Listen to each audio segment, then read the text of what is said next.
Имаш 5 секунди да изброиш 5 животни. 5 животни. Бухал, крава, кон, прасе, свиня, гларус, хипопотам. Мисля, че са 5, да. Добре, имаме го.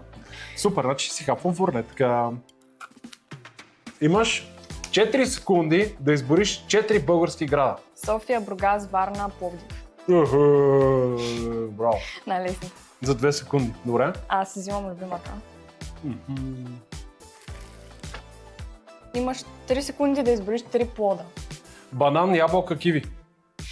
Добре. Лесно. Секунда и Лесно половина. Лесно. Аз си задаря една за после. Там после с кремърчето ще си хапна. Добре. Ако остане. Имаш 2 секунди да ми кажеш 2 неща, които носиш на планина. Вода и храна. Добре. Даже спокойно си ги казва, не бърза. Имаш 1 секунда да ми кажеш един вкус на фурнети. Топено сирене. И аз това щях да кажа, между другото. Това е първото, което ми изникна просто. Да. Много сме добри, май всичко успяхме. Цялата ще ние ще си я хапнем. Ще хапваме. Вие в коментарите напишете колко успяхте да познаете.